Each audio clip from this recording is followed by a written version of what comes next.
So, how long did you work for Yavapai College?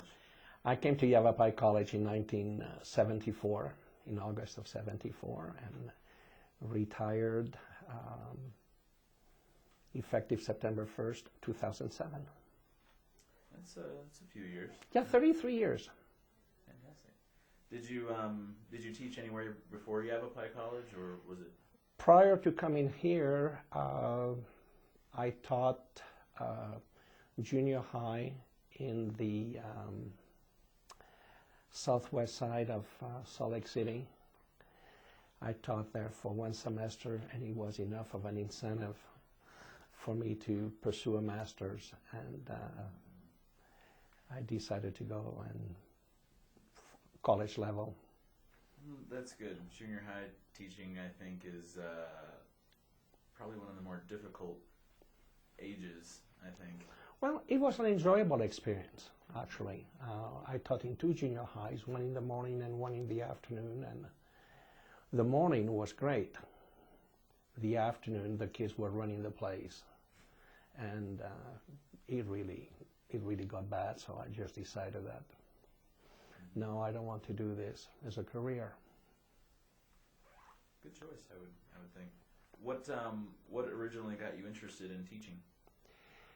I fell into it. I was getting a master's in Spanish. I got my bachelor's degree in public relations and advertising.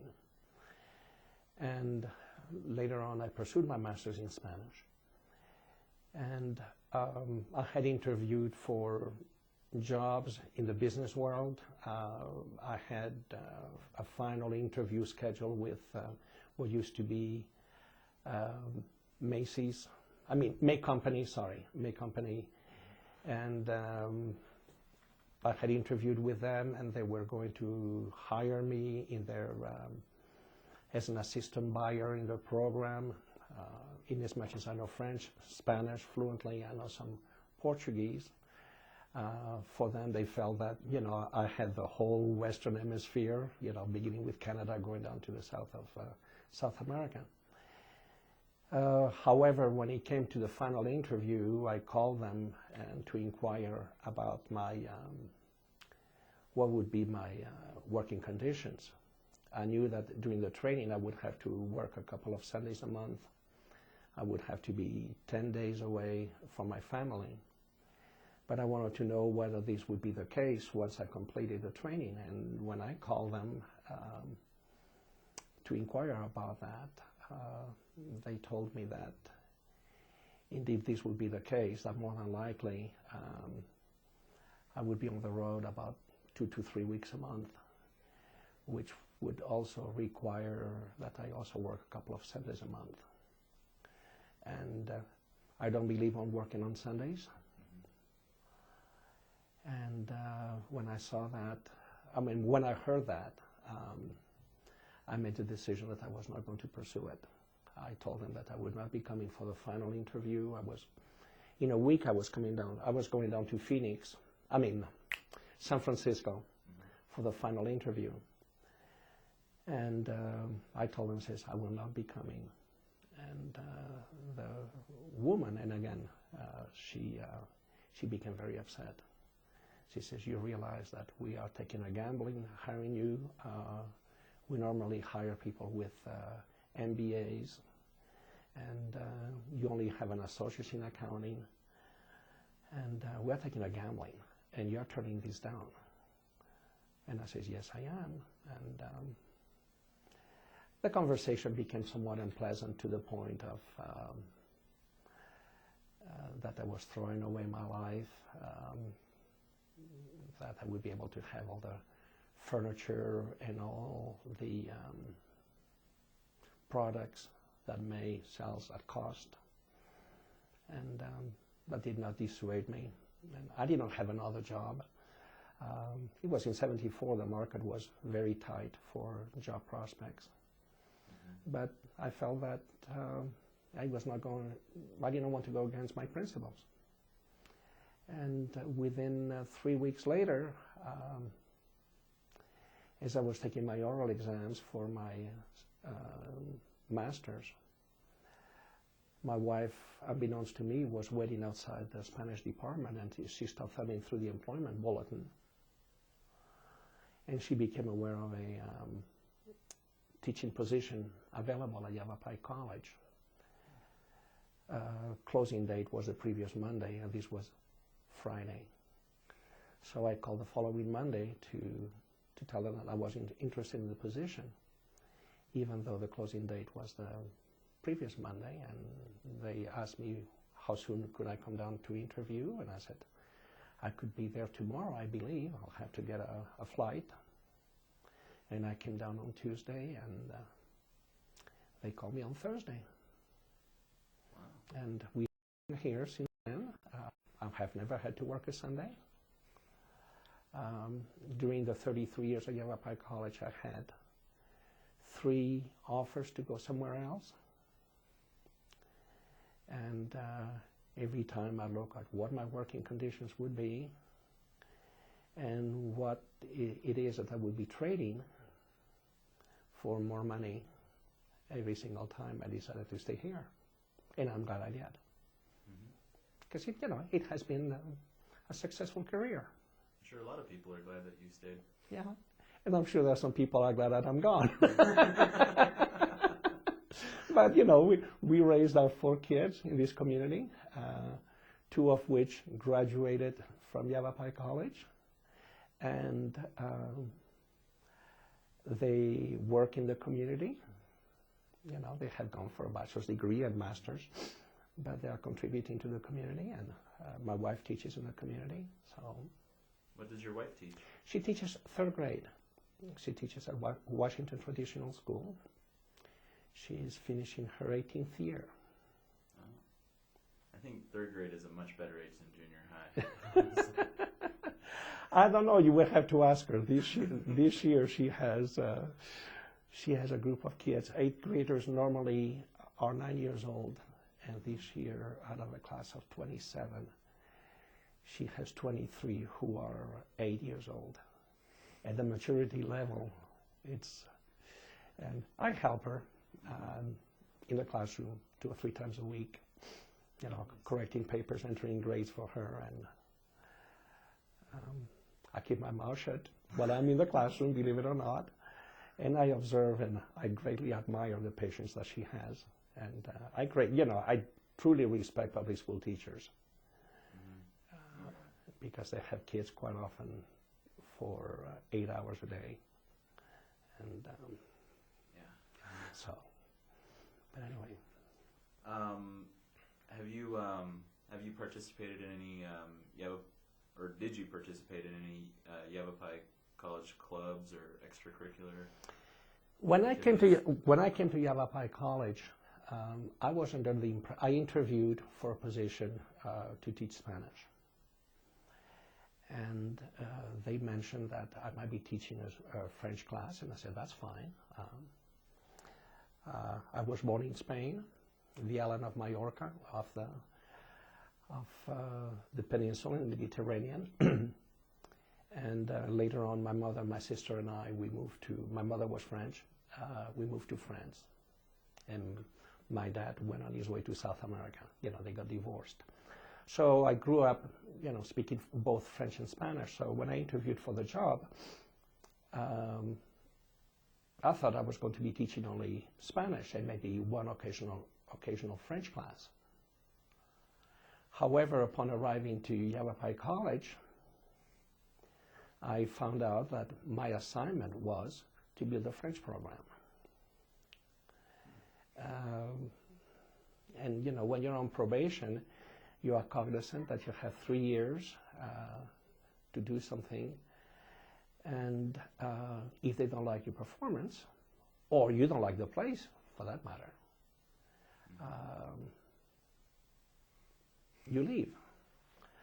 So participating in clubs, I did create my own activities, let's put it like this. The first one which we did, and the other day I was looking through a scrapbook, things which I'm going to ultimately to put on a scrapbook. We used to have what we called the Tour of Prescott. That was, mind you, back then Prescott had less than 10,000 inhabitants. And in the spring, we had I organized with student government. So yeah, with student government, we organized a bike race that went from the college to the airport and back, and that was on 89A. Mine was practically 89A was only 2 lanes. Now there's 4 lanes, and now at the VA they're going. There's the reconstruction there to widen the highway, and that was a way to promote the French program, and Tour de Prescott, and we gave them a yellow shirt, and just based a little bit on the Tour de France, but we only had 1-day marathon, and we had and I was looking at the picture of that gentleman. He was 92 years old. Wow. And he rode a 10-speed. he came in third. Then I thought in terms of, okay, well, this is nice for, because you have to do something for the community. You pick up 2 or 3 students from that because they get to know me and so forth. Then the next thing which I came up with, how about teaching cooking?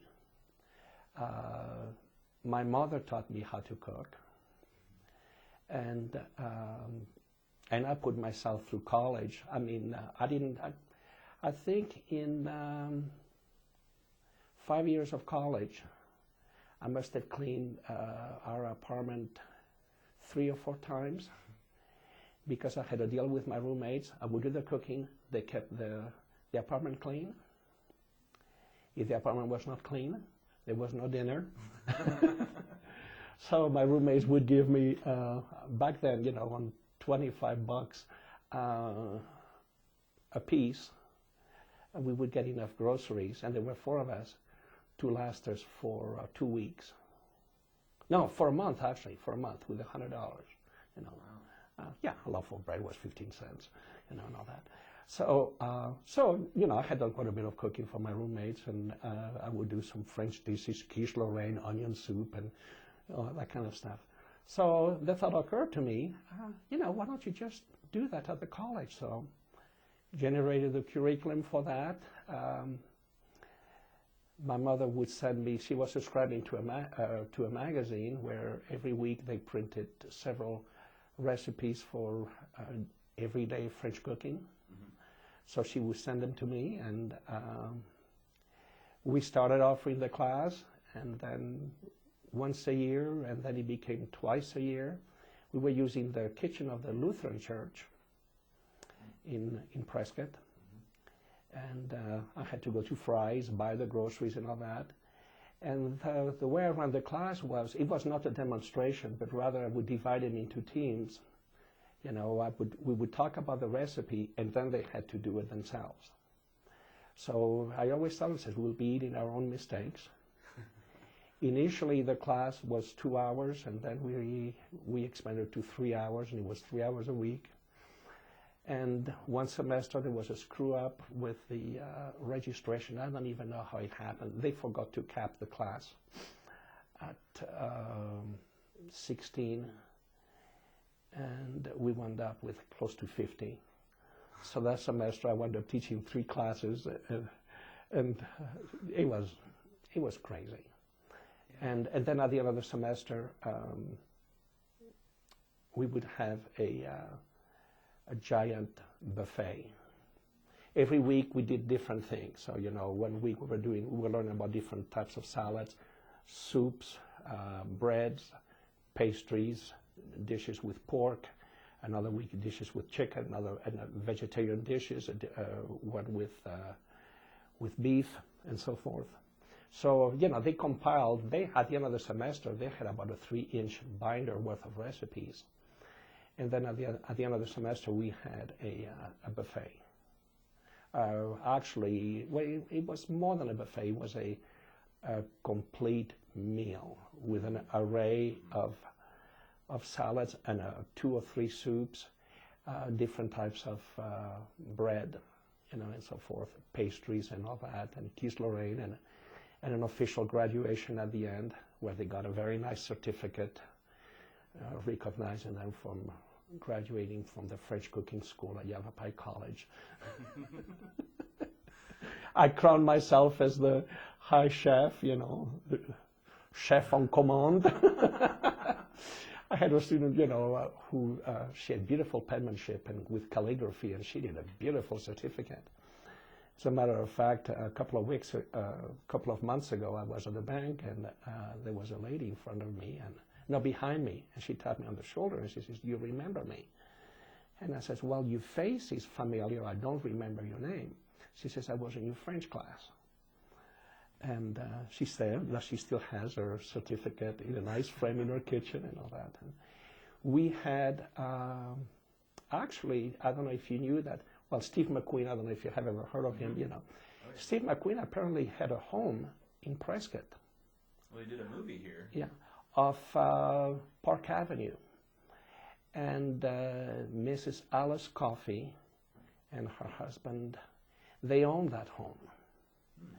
And it was, that home was over 3,000 square feet. And the rumor says that Steve McQueen used to ride a motorcycle inside from one end of the house to the other.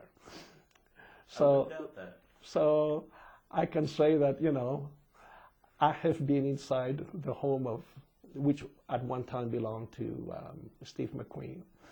So we did that. So where True Value is on Miller Valley, there used to be a store where you could find everything, you know, like and it was called Cornet. And they had the marquee like True Value has. And one day I was driving by and I thought, this would be a great place to advertise classes. Mm-hmm. So in as much as I used to go there regularly with my kids because they had awesome ice cream. And we had a deal at home that, you know, you help dad with the chores around the house, or you help mom and all that. We'll go for an ice cream. So we used to go there. You know, that was a way to get our garden, our yard practically weed-free. So I knew the manager because he would see me come with my kids. So I approached him about the idea of advertising my classes at the college, and he said, "Sure." And this is the semester where, you know, I believe he put something to the effect, learn the art of French cooking from a French teacher, you know. So I forgot how we worded it. But this is a semester where there was a screw up in registration. I wound up with 3 classes. So I decided that, yes, the marquee was helpful. However, I think that I jinxed myself.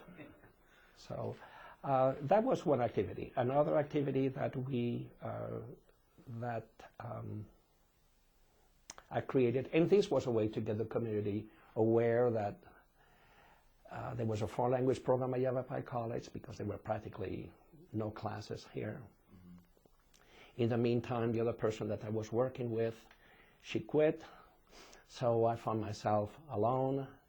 And then, okay, we have to build this program and so forth. So I came up with another idea, which, as the program grew, you know, we began to offering courses in German and French, and the Spanish program was growing.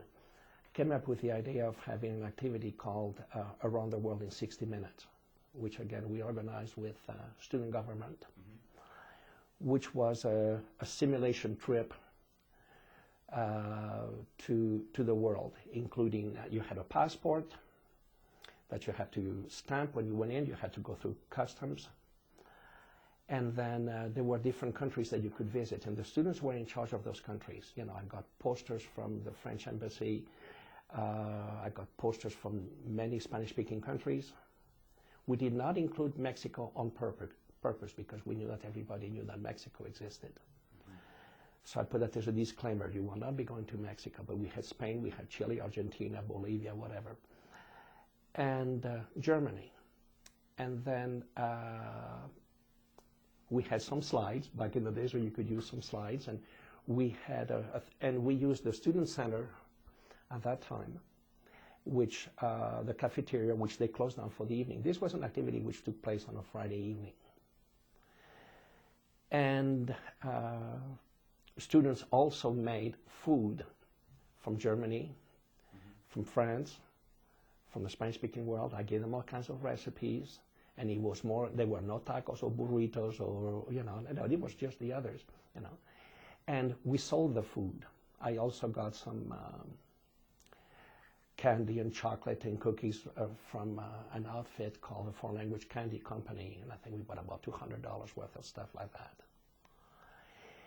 To be sure that we would get some community involvement, we approached the local community, the local elementary schools, and we had a drawing contest of a monument of the French world, a monument of the Germany.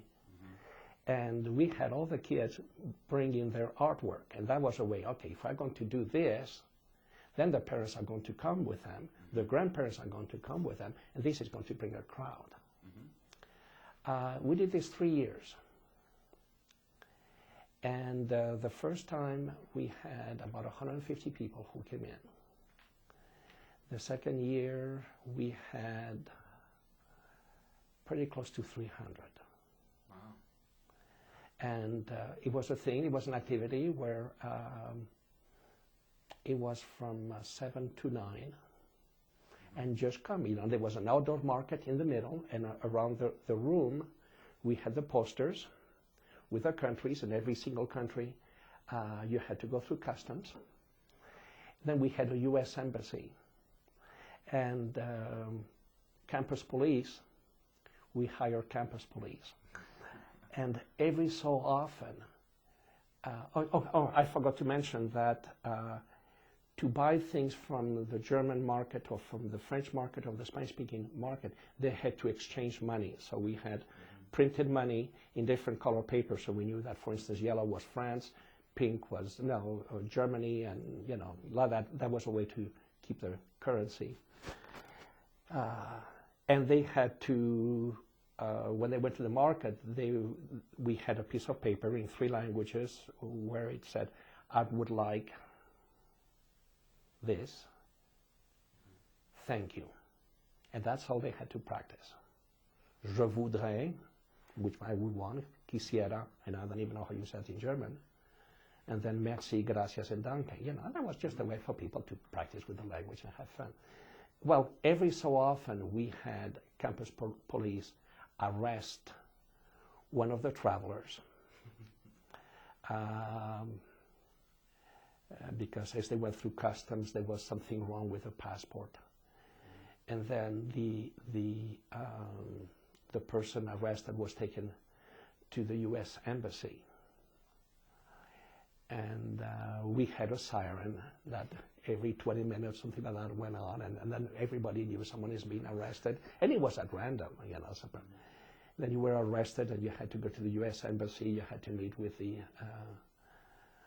ambassador of the U.S., and you had to explain why you had been arrested, and you had to make up a reason as to why you had been arrested. That was, and all those things were, as people came in, they were told that all those things are going to happen, So, and then they had to post bail. And as they posted bail,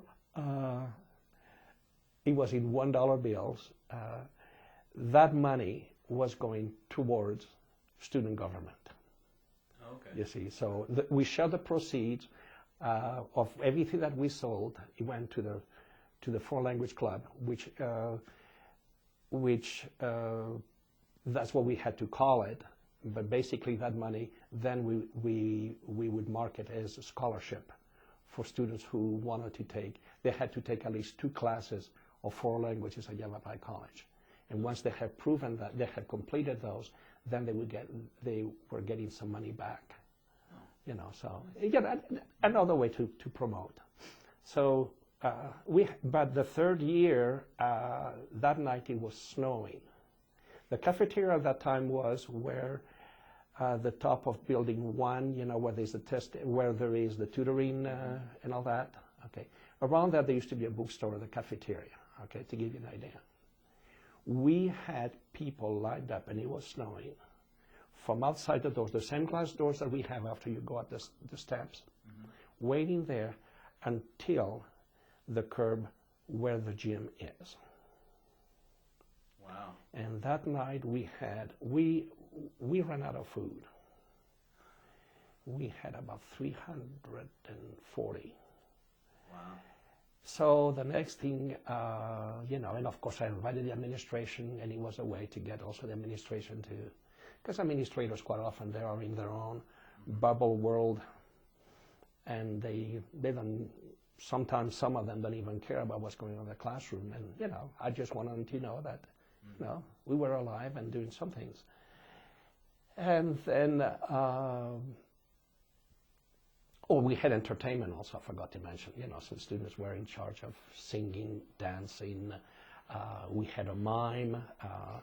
I always managed to have 2 or 3 students who could do things with balloons, animals and stuff like that, and they would go around giving them to people, so there was constant entertainment, okay?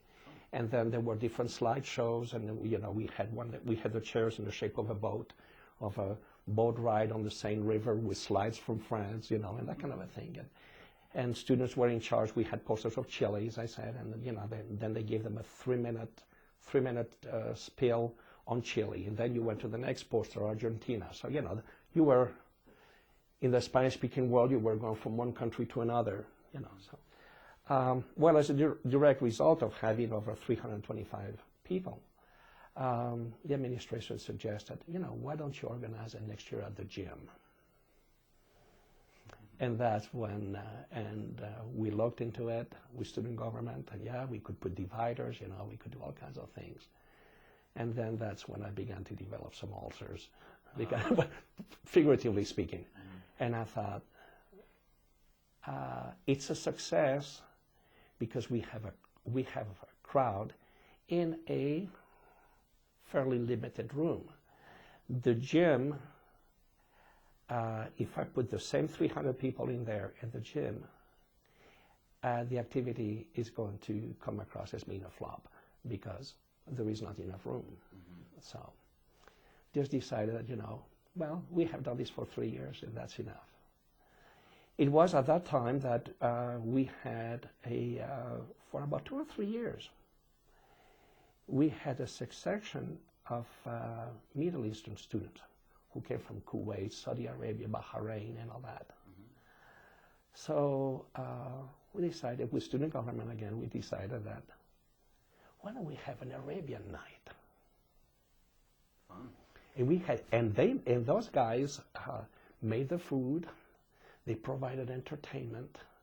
We had some belly dancers, clean belly dancers.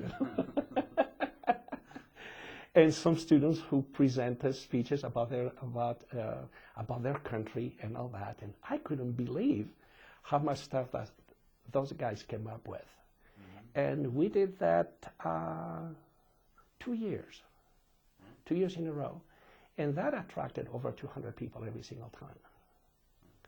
I wonder if it would go off the same now.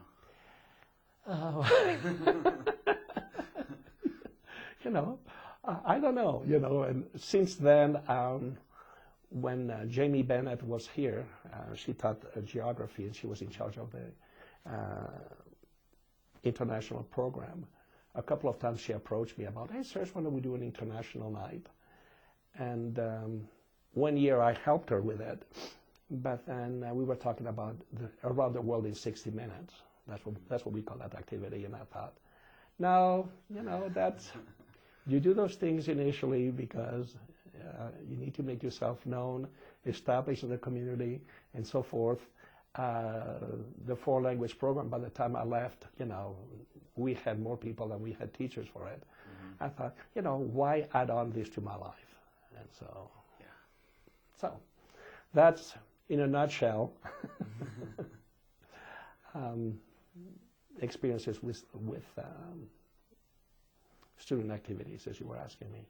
Well, you mentioned, that you grew up in Spain and then France. At what age did you come to America, and why did you come to America? I came, let's see, just before my 19th birthday. Okay. It was just one of my dreams. My stepfather was American.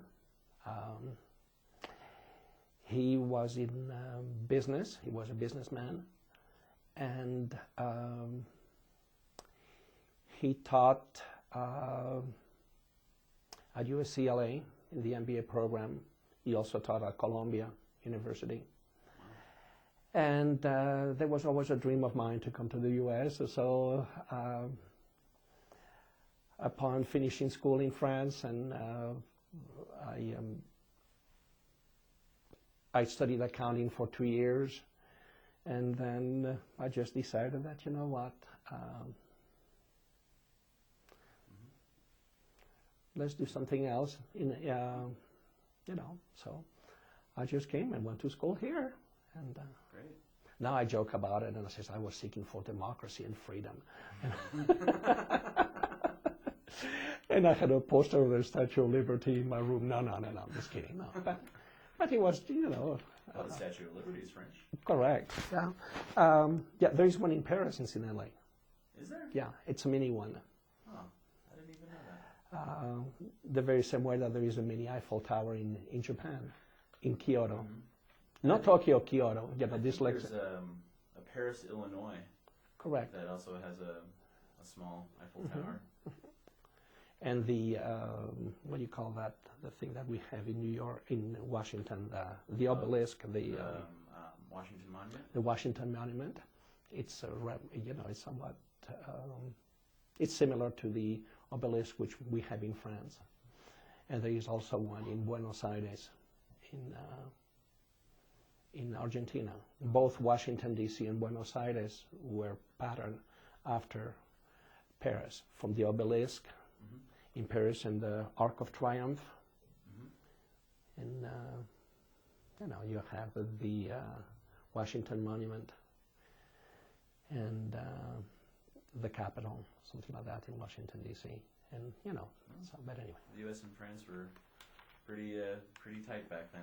Back then and even now, the new president now is pro-America. Sarkozy is, he likes the Americans, and I guess we are back to eating French fries, no longer freedom fries. That lasted for like a month in most places. Yeah. Like, I don't want to learn a new word. What are some of the changes that you've seen in Yavapai College over the years? As far as the physical campus, the students, the administration. Okay, let's start with the campus. You can, yeah. Okay. We'll start. When I came to campus, there were basically 4 buildings, gray buildings made out of brick. And it looked like a prison. It looked like a prison. Actually, it looked like a prison. It was not inviting. The road that goes up now to the top of Building 3 and Building 4, with the science and all that, and liberal arts and all that, that was a dirt road. The back road, which comes out from the student dorms, was also a dirt road. And back then we would get snow in the winter, and they would put chains at the bottom. They would, saying that you couldn't go up the road. And I remember one day I drove up there, and I stayed longer than I needed to stay that day, and it began to snow, and so I came down that dirt road, even though I was on first gear. I just skidded and just went down into a ditch, and campus security had to come and help me to push the car, and but anyway, so then the college president was Joe Russo, and Dave Hochstetler was the vice president. And at that time, it was quite a bit of a collegiality between the president and the dean of instruction, all that. We would see them on a regular basis. I recall discussions, we put it like this, discussions in the science lab between faculty and the administration. And there were, a couple of them were heated and so forth, Joe Russo, at that time, at Christmas time, would invite the whole faculty and staff to his home for a reception. Wow. And How many people were on staff? Ish. I don't know. I want to say that faculty, probably there were about 60 of us. Wow. You know, mind you, the Verde Valley, Verde campus did not exist or anything like that. So, and we had Joe Russo, and then he left. And then we had a succession of presidents. One of them, Paul Walker, and his impact on Yavapai College is the Performing Arts Center. He came in initially, and we welcomed him, you know, the very same way that we had treated Paul Walker, but he had a different administrative style. To make a long story short, it got to one point where there was a vote of no confidence on him.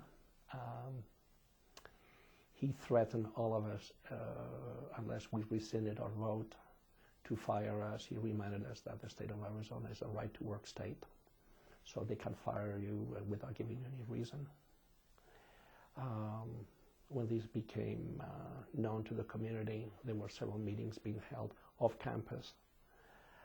The community got involved. Mm-hmm. And at one time we had a board, the last board meeting, which I recall, was at the gym, because that will show you the support from the community. That's great. And the board was determined, many members of the board were backing up Paul Walker, and they wanted to fire all of us and all that, and the community got involved. And, well, Paul Walker left. We found that one of the board members did not live in his district, which at one time he did, but then he had moved to another district, therefore he should not be on the board representing that district. And he had not told anyone that, so county attorney got involved and blah, blah, blah. But anyway, so, and those were very difficult years, because not only you had to teach, but then you had that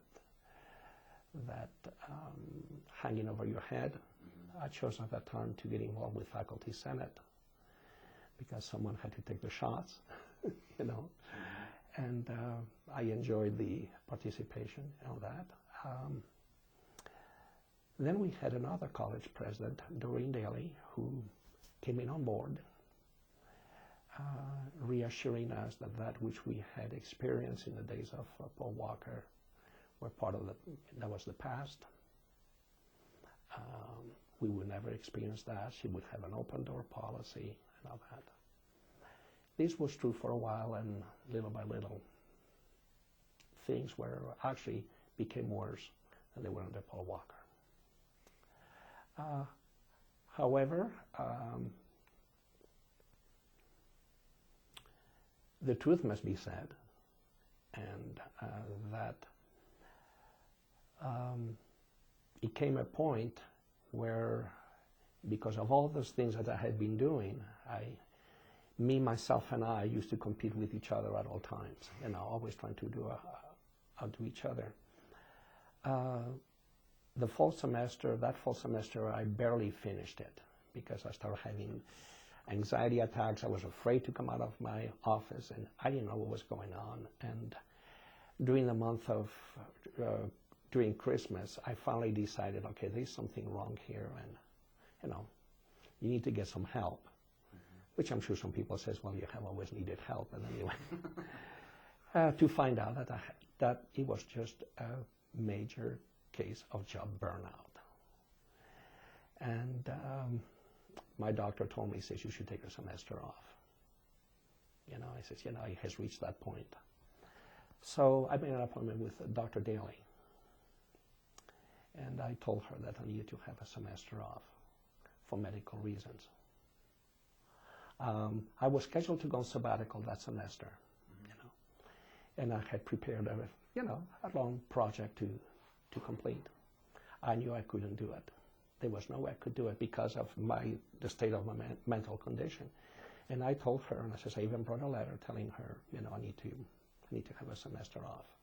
Mm-hmm. And I saw one side of Doreen which I don't know if I can think of another person on this campus who experienced that same thing.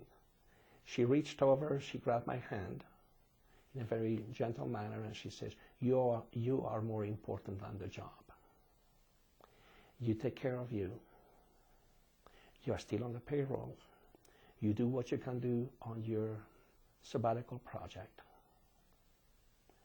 And be sure that you come back in the fall in top shape. And I said, yeah. I says, but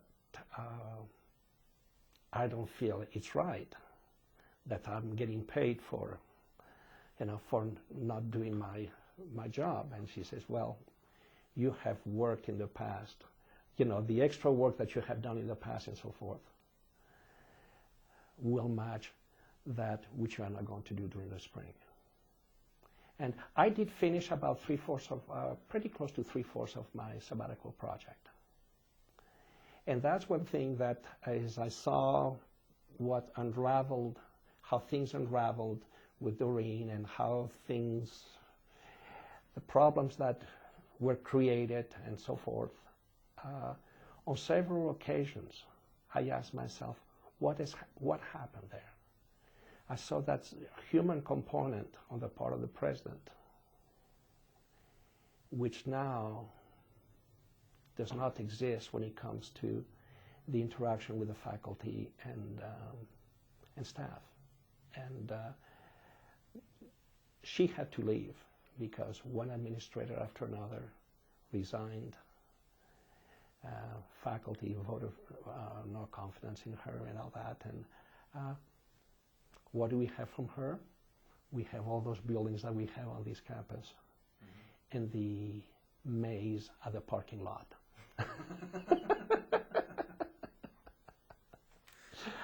Subsequently to her, we had an interim president, Michael Murphy, who was a delightful individual, very relaxed. He met with faculty and staff on a regular basis, and he was able to turn the place around. And then Dr. Jim Horton and Dr. Wood Paul came on board, and personally, and I told them both when I submitted my letter expressing interest of retiring, I thank them for what they have done, but mostly for restoring integrity to the college, because it got to one point where the college was not well thought of in the community. There was some discussion that there had been some financial malfeasance and all kinds of things. And Dr. Jim Horton and Wood Paul have really restored the integrity of the college. My take by the time I left is that they were very supportive of faculty. They were willing to listen. I continued to serve on Senate, of course. We did not always agree, but we agreed to disagree. And there were no retaliations as we had experienced with the previous two administrations. So, and I had always, in the back of my mind, I had always told myself, by the time I leave Yavapai College, I would not want to leave Yavapai College with a bitter taste in my mouth, like I saw many of my colleagues before, as they left the college. And, I retired from the place, and I said, you know what, I'm really proud of this institution. And as I drive by, I said, you know what, those were 33 wonderful years at the college. And, I don't want to sound like I'm sucking up to the administration, because if you ask people around here, they'll tell you that Serge always speaks his mind, as I'm sure you have noticed by now. But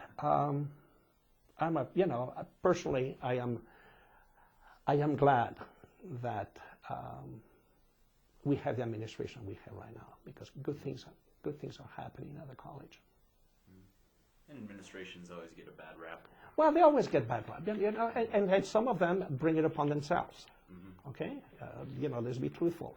The very same way that some teachers bring it upon themselves. They think that they are the hubcap of the universe and they can do whatever they want to in their classroom, and freedom of speech, blah, blah, blah. And I'm saying, personally, I feel that there are certain ethics that, as an instructor, I must show in my classroom. So, anyway. Great. What are some things, if any, that have changed with the teaching of foreign languages? When I came, I had an electric typewriter. But my typewriter was special because I could remove the ball which had all the letters. I could change the one that you would use to type in English to another one where I type in French and Spanish, because French and Spanish have the letters of the alphabet have accents. In French it has 4 accents. Spanish only has 1, so and so forth. So I started with that. And then we had a fellow here by the name of Merrill Glustrom, who was hired to get us moving towards computers. And Merrill asked me if I would want to learn to use a computer. And I said yes, and I got an Apple IIc, I think that's what it was. And if you remember, those were little floppy disks, which were about this size, something like that. And you know. And then I learned to use a computer, with that. And it was exciting, along with some other faculty. We were the pioneers of using that. And the first tutorial program in computers was the foreign language program. I came on Saturdays to do that with Merrill, Can you understand why several years later, I wound up having a job burnout and just depression. I hit rock bottom. So we got into that, and then email came into our life. And I have to tell you something funny about email. At that time, we had mailboxes like we continue to have, but every time you went to the mailbox, you always feared getting all those colored flyers in there, and sometimes we'd go there and it was overstuffed. So email came into our life, and of course, when people realized what email could do for you, there were no longer flyers coming to our boxes and all that. And I hated opening my Lotus Notes, which is what we use at the college for our mail, because there was always that myriad of emails. So, in my total ignorance, I decided that if I unplug my computer and I disconnect my computer, I will not be getting any email. So I just decided that, you know what, I'm going to boycott. I'm not going to use my computer for a week. I will do my work at home, and I can bring my stuff. A week later, I decided to plug in my computer and connect it. And my goodness, what was there? And I still remember the phone call which I made to tech support, asking them how could this have happened. My computer was disconnected.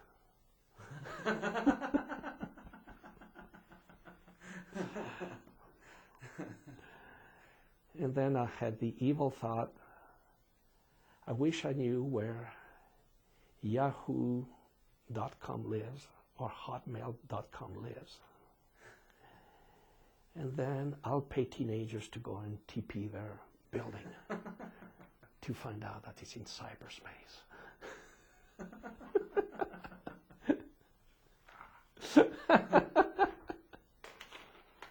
So that's my experience with email.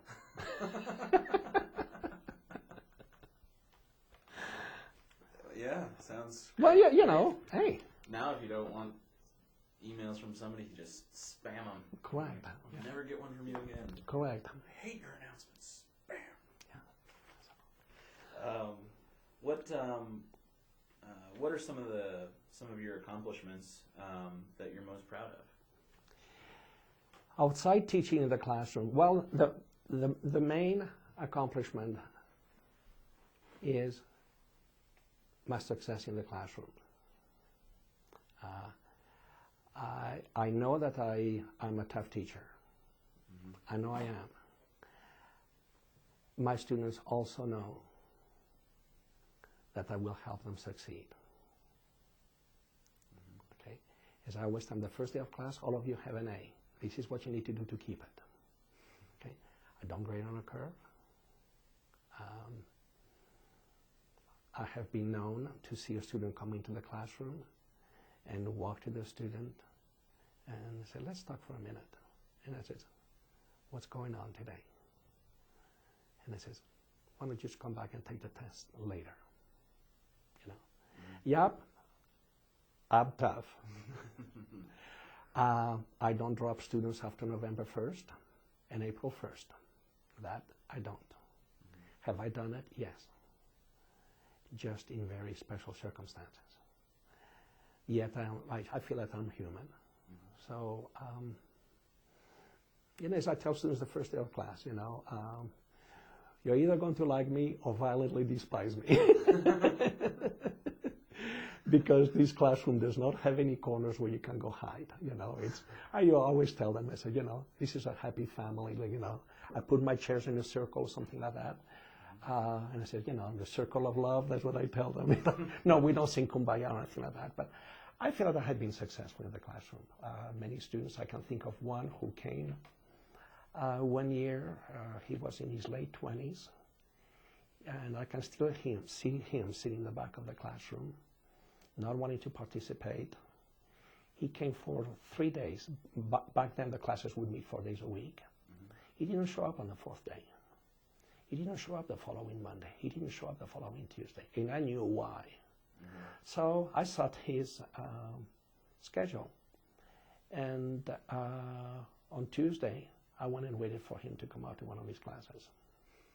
And he saw me, and of course he gave me the nervous twitch, you know, I don't see you. And I told him, he says, I know that you saw me. He says, let's talk. What's going on? And he told me that he was scared.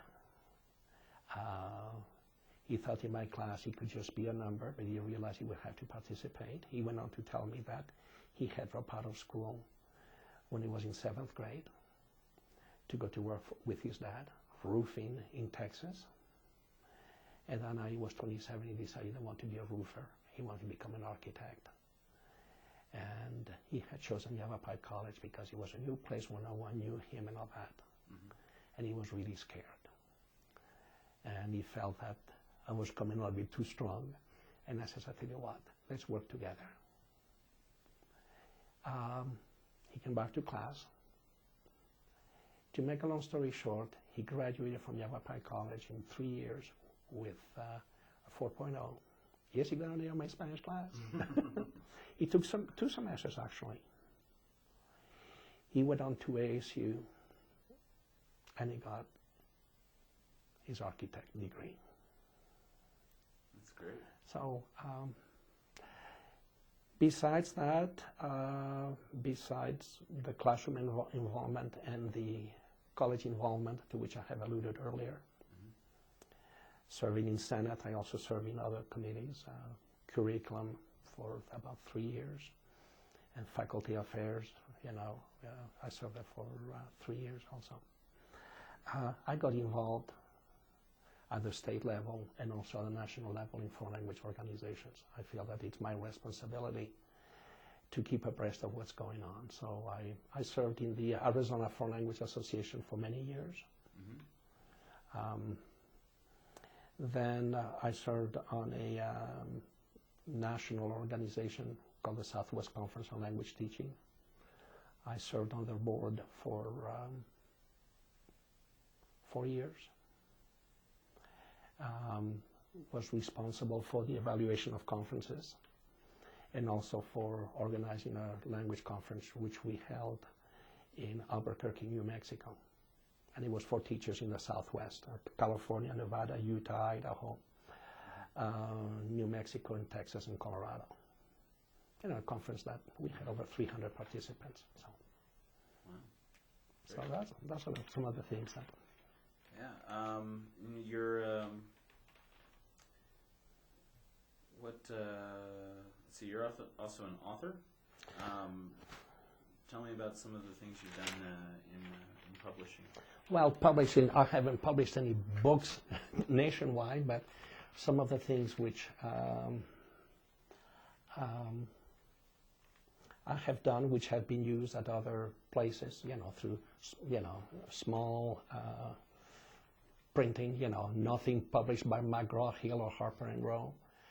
One of them was on to teach Spanish idiomatic expressions through visuals, and another one to teach French idiomatic expressions through visuals.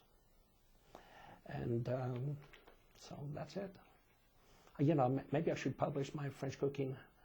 Yeah. Book. I still have. Hurt your retirement. I still have all the recipes, and my goodness, those were typed with a typewriter. So I would have to retype all those, and who knows? Well, you've got some time now. Oh yeah. Aside from going to Egypt and Israel. Yeah, 2 weeks to go on that. When were you nominated for Who's Who of American Teachers? Why were you nominated? Oh my goodness. I know that I was nominated, I believe, 3 times. Mm-hmm. I guess I was nominated for Who's Who Among American Teachers by a student who didn't have his head screwed on right.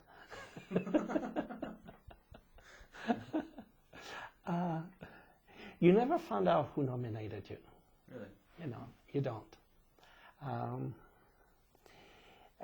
The process, as I understand, is students upon entering a four-year institution.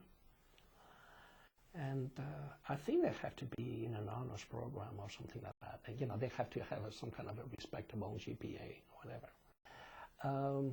They can nominate a teacher who has had an impact on them. And I know, you don't know who it is, but on one occasion, I did find out,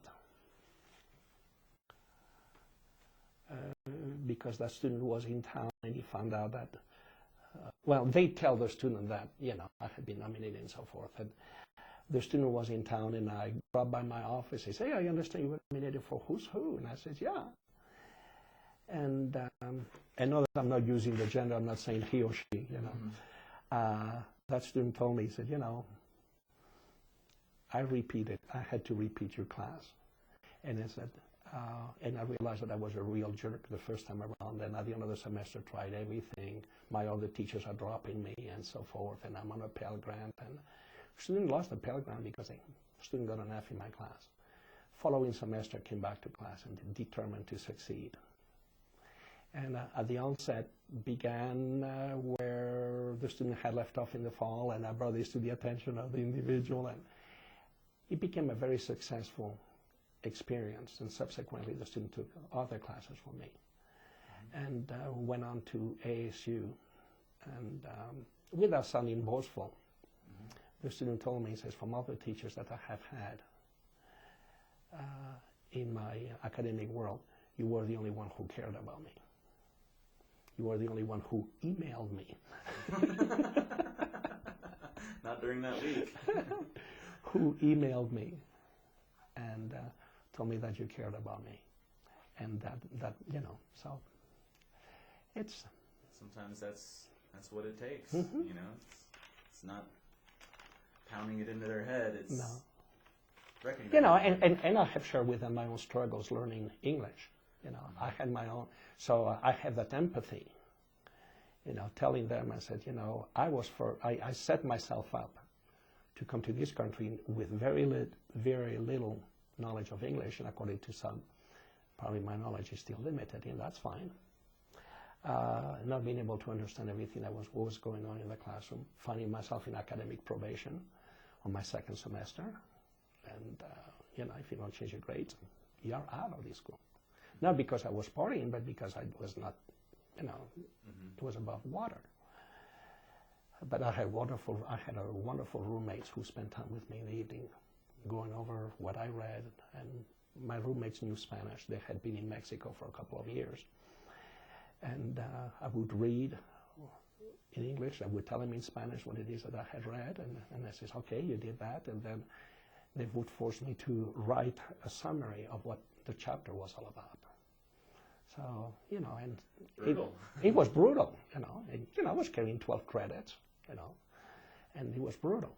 So I am cognizant of what's going in you guys' mind and all that. But I always tell them, and I said, you know what, the decision is yours.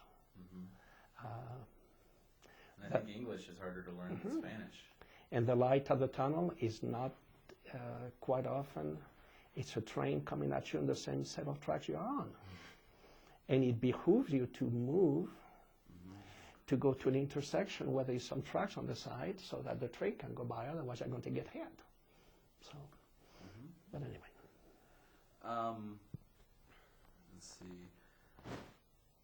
You've, according to many, you've benefited Yavapai College in many ways, but if you could change, one more thing about the college as it is today, what might be something that you would improve besides the parking lot? Well, if I could be one of the deans, not the deans, assistant deans, which I have had. I have always had wonderful assistant deans, all with different personalities. Began with John Haynes, then we had differences of opinion. Then Steve Govedich, and then Jim Hinton, and as of late it was Mark Shelley. Oh, I forgot there was another one, Ken Meyer, I believe. No, Evan Ragsdale, but anyway. But it's those above them who, for some reason, fathom additional activities for us. Throughout my 33 years of teaching,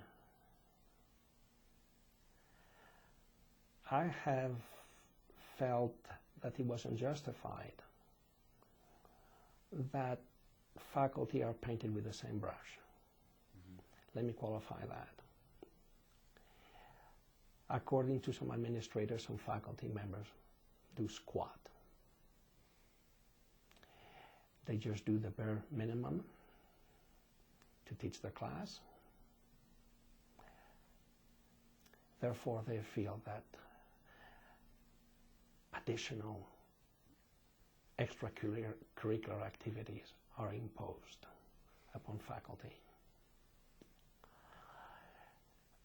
Initially, they came up with what they called optional faculty development, whereby you could do certain activities besides teaching during the semester, which then you would get extra pay.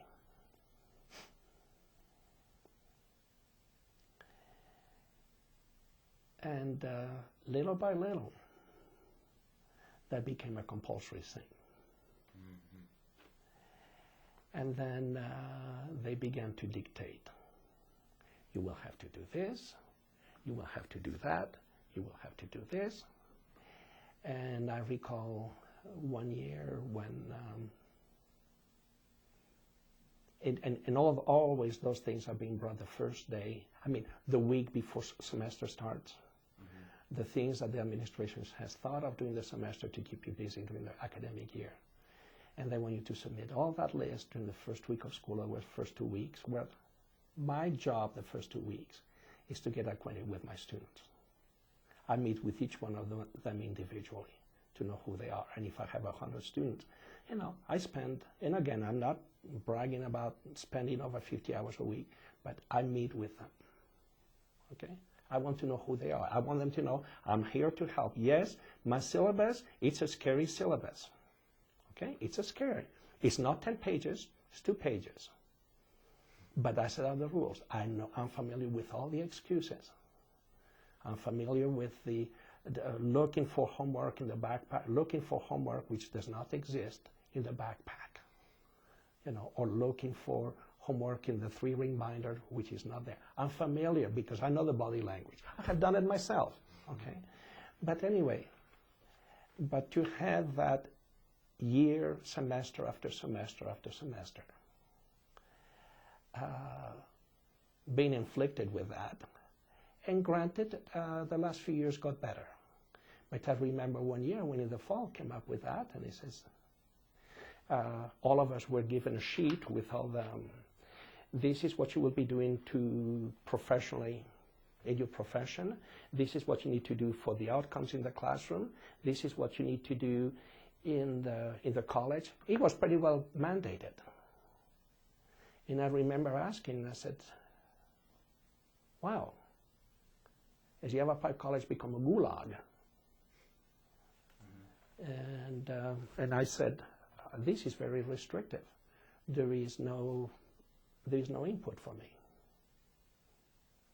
to give. In the classroom. And I was told, well, that's just the way it is. And then I looked at the others in the room and I said, I know I'm not the only one feeling that way. Personally, I refuse to do this. Yes, there are certain things that you as my assistant dean feels that I need to do. That's fine, you are the boss. But there are certain things that professionally I want to do, which are going to help me become a better teacher. I know what I need to do and you know me, I told the assistant dean, and I says, you know that I excel in my teaching, and I'm looking for new ways to improve my teaching, and I know what I want to do. I don't challenge you on your administrative duties, and I feel that you're challenging me on my profession. And we did resolve that, you know, as a direct result. All of us who had been given our marching orders, there was some give and take. So if I could have the magic wand, and if I could be an administrator for the year, I would say the first month, don't ask your teachers, don't give them a bunch of bull to do to keep them busy. Allow them to get involved with their students. Allow them just to get to know them, you know. And then if you have some busy work that you want me to do, I realize that comes with the territory. I'll do it. But don't overwhelm me at the beginning of the semester. At the end of the year, have a celebration party for the accomplishments that we have done. When we come back in the fall for staff development, don't bear all the bad news, you know. Make staff development meetings meaningful. Don't force us to sit through meetings during the week before starts, listening to people pontificating and telling us a bunch of stuff that doesn't make it, you know, we couldn't care less about it. If you're going to have staff development, create activities. Ask for the faculty to give input, which is happening more and more and more. And I'm pleased to see that this is the trend. And I don't know whether this has been going on this year, but until I left last year, you know, we had our own faculty staff development day where, you know, faculty members would put the workshops on how to teach, or, you know, classroom management and stuff like that. But that's what I would say, you know, praise the faculty, okay? If you are the dean of the Prescott campus, visit the classrooms, for Pete's sake. You know, if you know, don't tell me that you're so busy in meetings. Mm-hmm. You are the dean of the campus. Visit the classrooms. If I am doing a good job, send me a note. He says, hey, you're doing a good job. You know, as opposed to finger pointing, you know. Mm-hmm. Give praise what is deserved. Give constructive criticism when it's due, and let's, you know, but anyway. Mm-hmm. Let's see. Pretty much the only thing else is what, besides going to Egypt and Israel, what are you doing with your free time now that you're unencumbered? Well, I am glad that I took my retirement on September 1st because towards the end of the fall semester, I would have had to quit due to unexpected health problems which developed, which would have forced me to quit. I would have had to quit. I might have finished the fall, But I know for a fact that in January I would have said I'm not coming back. 13 years ago I had open heart surgery. A year later I had a stent. And beginning on Christmas Day in the evening I started having some heart problems again, resulting on a trip to the hospital here in town when they did one stent because they told me I had some arteries blocked again. And the physician telling me, I cannot do anything about the other two, you have to wait until you have a heart attack, which I thought that was really professional to tell me that. And within a week after that stent, I got worse, and I got worse, and I got worse, to the point of being very alarmed about what was going on, and my wife being very alarmed. And my cardiologist here in town sent me down to Phoenix, where another doctor, Dr. Mackey and Dr. Lamb, were successful at putting stents in the two other arteries that the doctor here in town had told me they were blocked at 60 and 70, when in essence they were blocked at 80 or 90. And both doctors in Phoenix told me, it's a good thing you came because you were heading for major trouble. So, and then told me also the good news about what's coming down the turnpike, and which is there's going to be more heart problems, you know, because he told me, you have a disease of the heart. I said, that's fine. So my wife has always dreamt to go to Egypt and Israel, and we talked about it in the fall as things began to, you know, as we saw where I was going. And so we decided that we were going to do this, and April 20th, we're leaving for a 16-day trip. That's great. 5 days in Egypt, and 9 days in Israel. And nice. it's my wife's lifetime dream, and not knowing if I'll be here for a long time, because you know, hey, the doctor in Phoenix and my cardiologist here in Prescott had been very candid and truthful, and I've told them, and I says, don't mince words, just tell me what's going on, and you know, build memories. Mm-hmm. So with my free time now, it's okay. We have this trip coming up. The last 3 months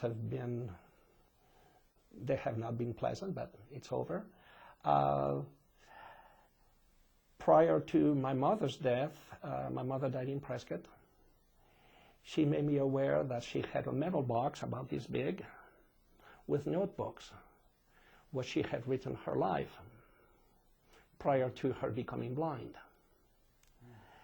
And there are about 15 notebooks, 8 by 10 notebooks, you know, those spiral ones, mm-hmm. handwritten with my mother's memoirs. Wow. So I have translated about a fourth of the first notebook. And as I complete a chapter, I email it to each one of my kids. And when my mother will mention things in her diary that I think I know what it means, mm-hmm. I Google it, and then if a picture is available, I will cut and paste. Cool. Such as, for instance, my mother her parents were settlers in North Africa, in Algeria. They were French settlers there. And my mother was born in Algeria, in Constantine. And she alludes to the fact that she remembers writing a tabbouleh with her grandfather. And it's not spelled tabbouleh as the Middle Eastern dish, mm-hmm. but Taboulit. And I thought, what is that? So I Googled it, and to find out that it was a small carriage that was drawn by a horse. So I started looking for those, and then I looked at the year that my mom was saying that this had happened. So I Googled it, the year there was a tabbouleh, you know, Kabuli, not tabbouleh, Kabuli. And sure enough, there was one, a picture that. So I cut and pasted and put it in there, and other places where she says that she went and so forth. So, you know, it's Fun. it's fun. So that's what I'm doing. And this is going to take a long time. It's very rewarding. It's good for my kids. I wish my mother was alive, because now I thought I knew everything about my mother, but there are many things now. As I was translating something the other night, what does that mean? So I translated it as it was. And then my dad remembered that I existed when he was 81, and he invited me to his 81st birthday in South America, in Uruguay, at home. And we were with my dad. My wife and I were there for about a week. And I took some cassettes and recorded several of our conversations, asking, you know, so I wanted to know who my dad was, because, you know, I didn't know who he was. So I still have those, but since they're on cassettes, I need to talk to Thatcher and figure out a way to transfer the cassettes to CDs. And it's doable. And then those are in Spanish. 3 of my kids are fluent in Spanish. They'll be able to understand. The other one is beginning to realize that maybe she should do something about it. And I'll pass this on to them and also translate that. So there's quite a bit of work. And besides helping my wife in the classroom, I owe that to her. You know, she's great. She has always been by my side. The last 3 months have not been pleasant at all, and I can always tell when it's 11:40, because she will call me during her lunch break from school. How are you doing? So and spend time with grandkids without being taken advantage of. Yes, I'll be glad to help. No, I'm not willing to do that. No, I'm sorry. Yeah. No. Well, my second oldest son told me the other day, as he was checking on how Dad was doing, and he says, "Dad, can I give you some advice?" And I says, "Of course you can." He says, "Dad, you need to set some boundaries." He says, "Otherwise, you need to set yourself some boundaries and say, yep, I'll be a super grandpa, and my wife will be a super grandma." No, we will not do that. He says, "Dad," he says, "we want you to stick around for a long time." Mm-hmm. Well, But anyway, keeping busy, that's the big part of it. Yeah, and I'm also teaching 4-week classes for the Command Spanish program at the college. I have taught 2 classes I taught 1 class in the fall and 1 this spring, Spanish for jailers, not for the inmates, but for those who are in there. It's 4 weeks. It's 4 hours a week for 4 weeks. You get done, you know. There's no test. Curriculum is pretty well straight, you know, and I did that the fall and the spring. And I taught a class also for the fire department, for the EMTs. And originally I was going to do a ride-along with them. But once I started having chest pains and blah, blah, blah, I postponed that. But upon our return from our trip, I want to spend 1 day with the Central Yavapai Fire Department. That'd be fun. With all the firemen went through the program. Every single one of them went. Wow. We had them, there were over 60 who went through that program at different times. And they all know me. And I've told them, and I said, you know, when I go on the ride along, pray that we have a bunch of Spanish-speaking folks, and don't look at me, because I am going on a ride along, and the citizen does not get involved. Mm-hmm. So, and I think it will be fun. Mm-hmm. Oh, yeah. Besides, I always wanted to wear a fireman's hat. All of we boys have. Yeah. But anyway. Well, great. Well, it sounds like you're staying nice and busy, but not stressed out. Which no. You know, it's kind of ironical, because was at my retirement, my goal was to get rid of several medicines, which, you know, which I felt that where I was taking them attributed to the stress from work and so forth. And it's funny, I got rid of 2, but my cardiologist added 4. But anyway, so, hey, Great. life is beautiful. It You is. know, life is beautiful, and I have learned to say, you know what, and I said, just be sure that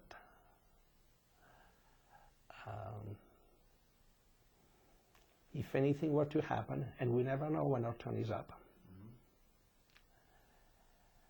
that you did not leave any unkind words towards somebody said, and if you said them, be sure that in one way or another you might have retracted them. Because once you're gone, you only have that to deal, you know. So that's one of my goals. Well, maybe when you come back and do sign language with your feet, you can... Yeah, we need to clarify that.